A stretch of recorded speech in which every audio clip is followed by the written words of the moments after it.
días para la Sociedad de Escritores de Chile, Filial Valparaíso. Es un alto honor presentar hoy día el libro Epifanía del Carbón de Palmira Ramos Cruz. Este poemario ha motivado una gran reflexión, y esta presentación tal vez no sea como lo usual, donde se destacan aspectos literarios, sino una presentación que se sitúa más bien en las ciencias sociales, en una mirada desde la sociología, desde la política, porque el libro motiva justamente ese rescate de la memoria que es tan necesario hoy por hoy. Voy a partir haciendo una breve introducción. Posteriormente, Carlos Rabet, sociólogo, va a hacer también su comentario de la obra de Palmira. Y finalmente vamos a tener el gusto de escuchar de su voz alguna selección de poemas de Epifanía. El libro de Palmira Ramos está dedicado, dice, a mis hijos y nietos, el legado cultural de una madre y abuela nativa del carbón, soñadora eterna y guardiana de sus sueños, a todas las familias mineras que viven en la cuenca del carbón de Chile, o viajeras por el mundo. Cuando se abre el libro, hay una invitación a remontarse a una época muy dolorosa en términos sociales, una época de agobio y explotación en piques mineros, en donde el trabajador, el viejo minero, pasaba la mayor parte del día, la silicosis era recurrente, y lo peor es que en esos piques también se abusaba del trabajo de niños. Todo esto está rescatado en el libro de Palmira Ramos. Alejandro Concha, que prologa su obra, nos dice: Palmira Ramos Cruz, poeta y docente con varios años de trayectoria, muchos tiene, una extensa trayectoria, no varios, trae a nuestras manos su nuevo libro Epifanía del Carbón, obra que me convoca y tengo el placer de prologar. Una epifanía se define, según el diccionario de la lengua española, como una manifestación o aparición. Tiene un carácter de descubrimiento y de presencia inmaterial. La naturaleza del libro, desde su título, es la experiencia. El viaje da a entender la existencia de una unidad que hilvana la totalidad de los textos, un camino. De esta manera, la obra se subdivide en 3 partes y se distribuye de manera uniforme hasta alcanzar la revelación cúlmine, donde la senda recorrida se manifiesta sobre nosotros y clava con ganzúa su mensaje en nuestro sentir y pensamiento. Cuando nosotros, en lo personal, leí su libro, lo tengo en formato digital aquí frente mío, y es un libro que se divide en 3 partes. La primera parte son décimas, y cuando uno los lee, rememora el rescate que del canto popular hiciera Violeta Parra, Alfonso Loyola, el Gitano Rodríguez, ¿verdad? Y Palmira los canta en décimas, pero trasladando en su canto aquello que aprendió de su bisabuela, de su tatarabuela, lo que se cantaba en el mundo de Lota, en la cuenca del carbón, que tiene diversos lugares. Lota es lo más conocido, pero abarca un amplio espectro, digamos, de la geografía del Biobío. En la presentación de Décimas del Carbón dice: estas son las mañanitas del ocaso de mi vida, el canto de mi alma anida las serenatas benditas, del alma a las adinitas de los relojes de arenas, con sus inflamadas venas en el carbón del minero y el grisú, y su negro lucero va liberando sus penas. Estas son las mañanitas que la mirada curtida cava tras la vena herida para abandonar las puntas. El grisú entre las ermitas brota desde sus cadenas, oigo en el cielo sirenas, lágrimas en el madero de aquel Cristo minero en sus postreras faenas. ¿Cómo se va deslizando a partir de la palabra lúdica que tiene una mirada de niñez? Ella misma lo dice. Ella se trasladó como niña a esos episodios grabados de su abuela, de su madre, que era con quienes convivía a diario, y de ese padre que llegaba tarde, ¿verdad?, cansado, agotado, y habla de las lavanderas, cuando ellas iban al río a lavar la ropa tiznada, oscurecida por el carbón, y mientras lavaban en el río y restregaban la ropa, esta niña, la poetisa, iba escuchando cuentos, le iban contando cuentos y ella ayudaba, y ella decía: seremos las mejores lavanderas del campamento. En el libro va surgiendo, sin una mirada ideológica ni panfletaria, va surgiendo el fondo, la esencia de la vida en esos tiempos, en una cosmovisión en donde la mujer está en retaguardia, oculta, y el minero, en su rol de padre proveedor, sale a ganarse el día, el sustento, entrando a los socavores, sabiendo que en eso se le puede ir la vida, en un marco injusto que incluye las pulperías, igual que las salitreras del norte, en donde su salario es un salario que paga con sangre, que paga con sus pulmones. Ella, en la segunda parte del libro, se llama La piedra subterránea, y el tercero se llama Destino. Yo destaqué aquí del libro Oda a las minas de carbón. Oda a las minas de carbón. Y no fueron suplicios infructuosos. Te vi corriendo, abuela, tras la compuerta, a gritar tu derecho a verme nacer, estando en el útero de mi madre. Te vi las negras manos, teñidas con tus labios rojos. Te amo, Puyoco, cacique minero, iré a exhumar de las minas de carbón los genios enjaulados. Le diré a mi tatarabuela que siga amasando para ir a vender el sudor de sus manos. Sentí el olor de los morteros y el rugido del mar entre sus polleras. Desde allí vengo a decirles que las minas de carbón van en mis genes y en mi intrépido corazón.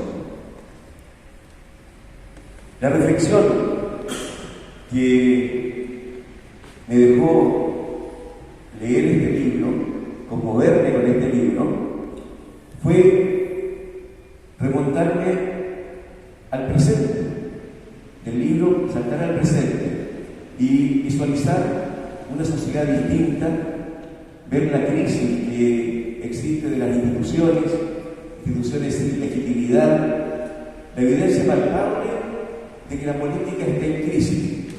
El mundo de la política ha faltado a su consecuencia mínima, que es servir a sus mandantes, a quienes los eligieron.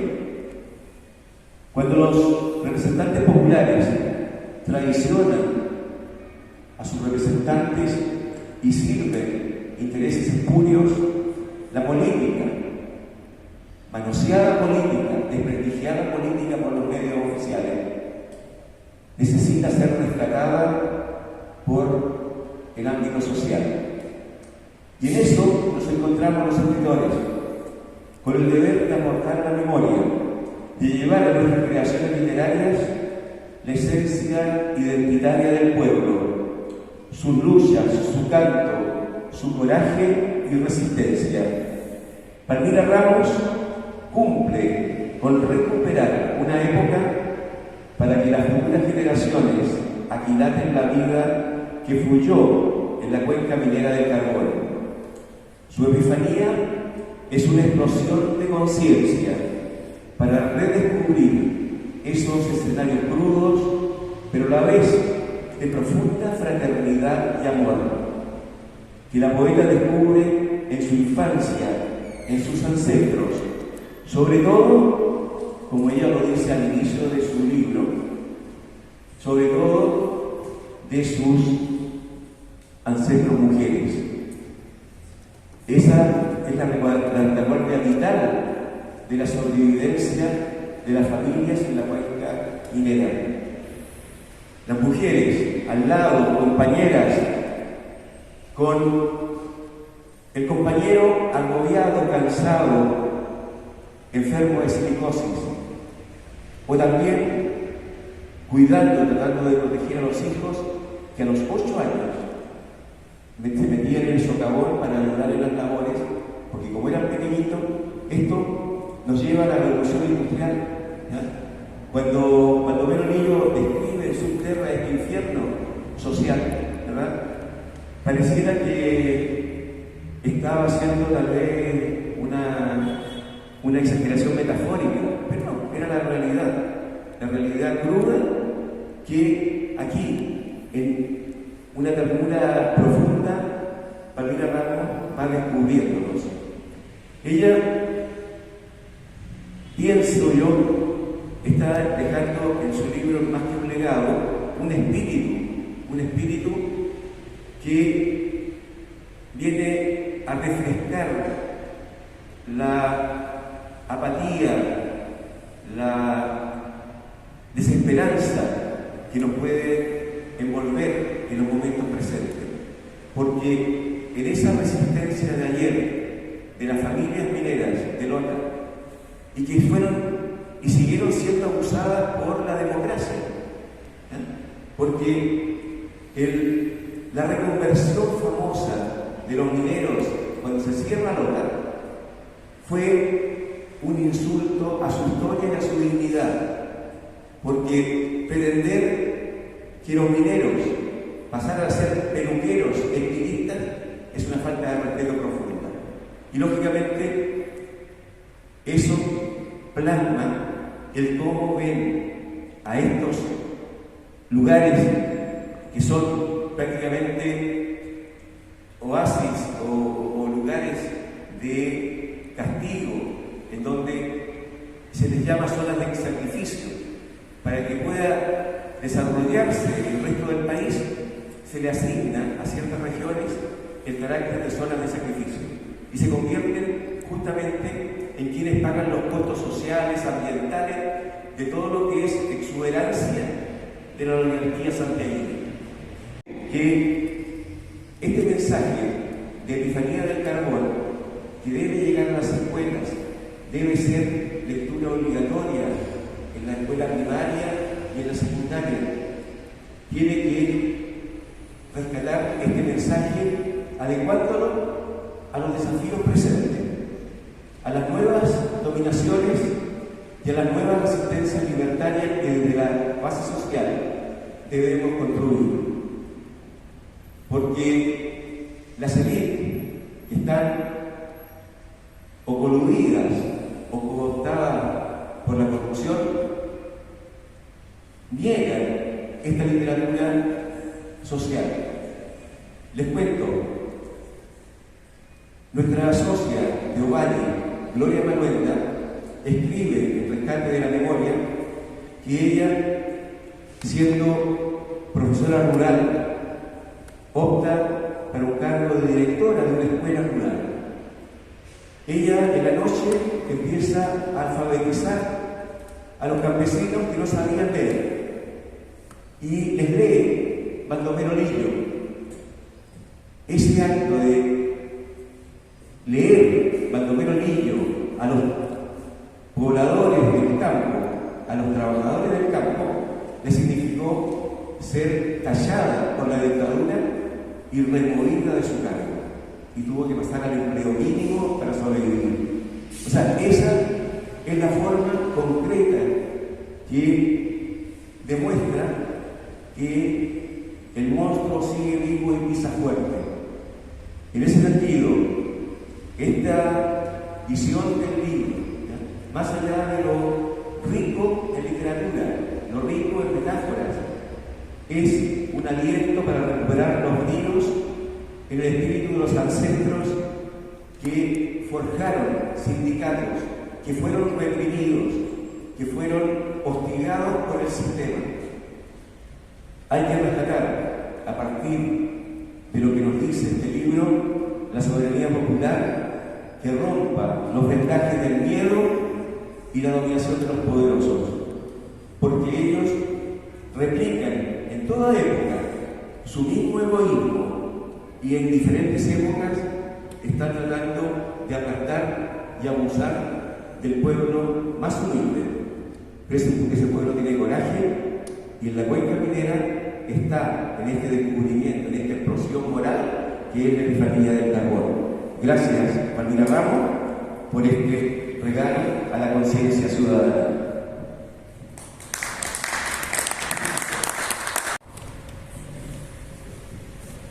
Bueno, después de este completísimo análisis del plan, agradecerle la invitación,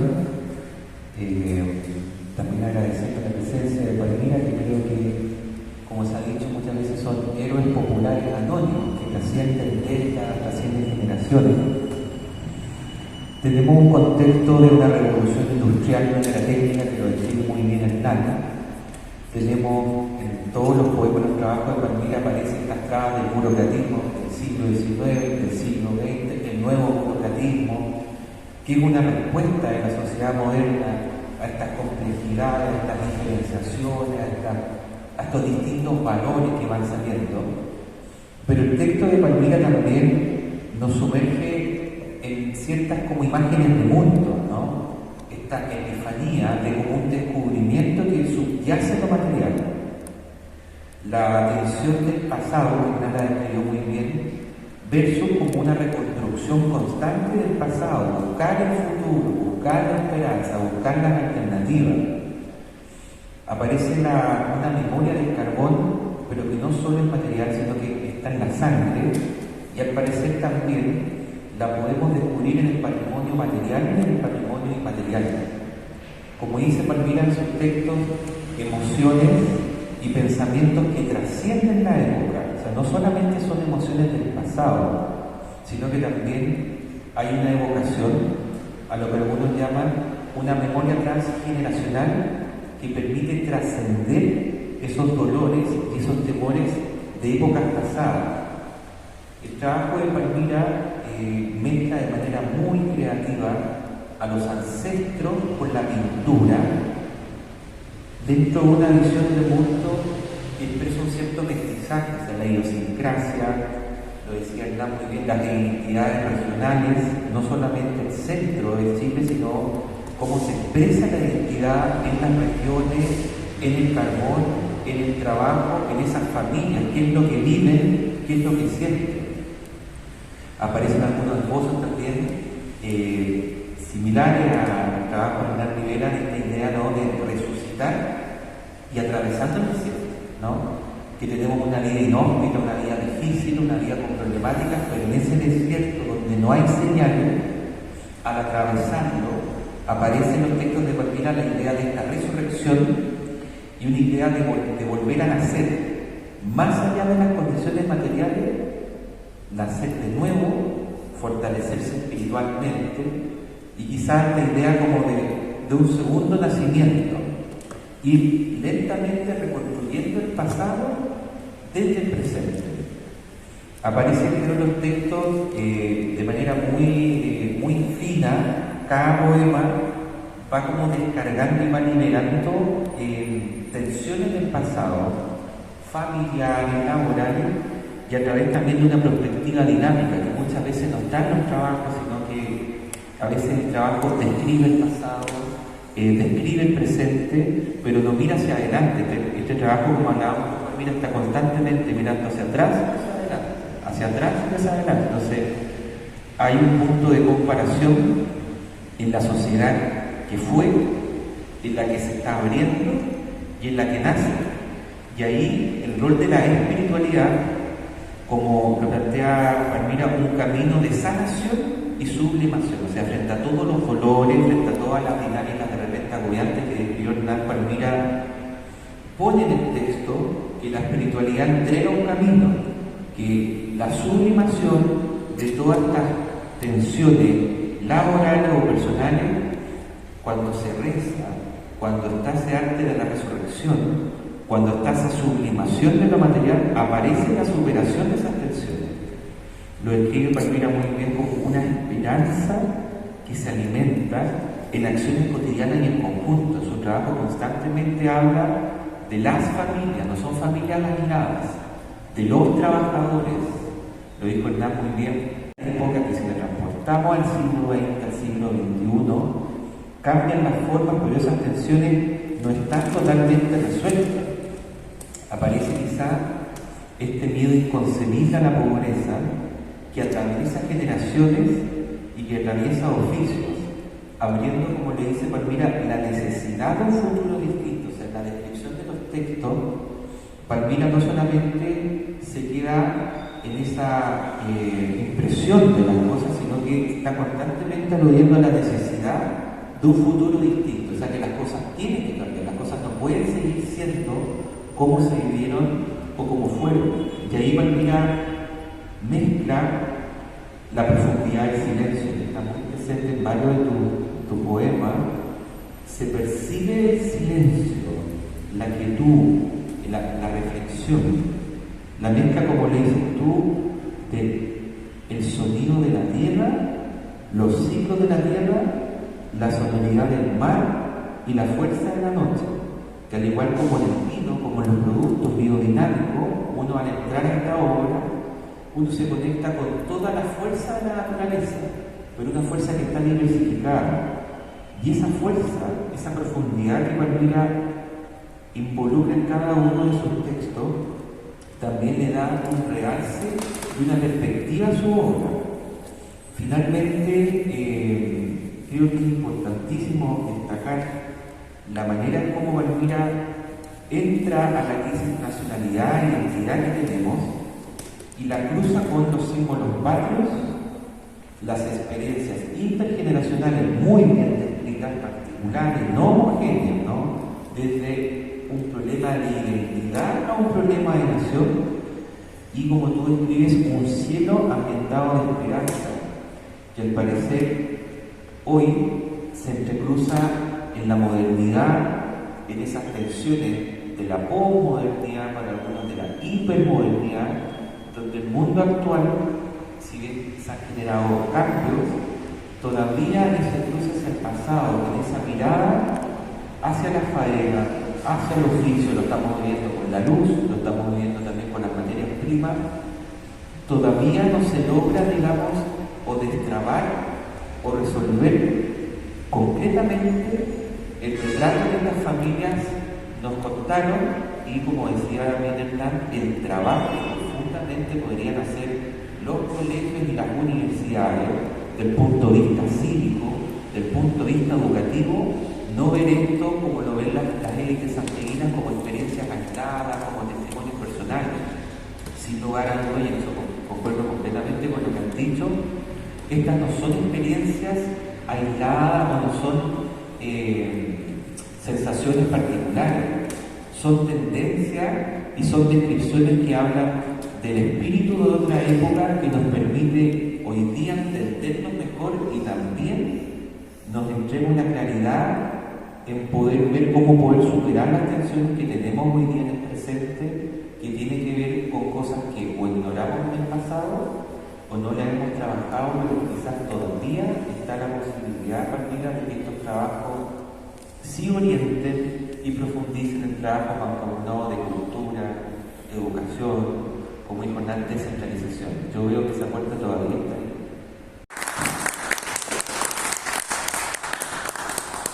Ahora escuchemos a la poeta. Muchas gracias. Muy buenos días a todos, a todas aquí presentes. Buenos días, Hernán. Buenos días, Carlos. Quiero agradecerles a ustedes, a la Sociedad de Escritores de Chile, y a Valparaíso, por coordinar esta presentación y, por supuesto, a la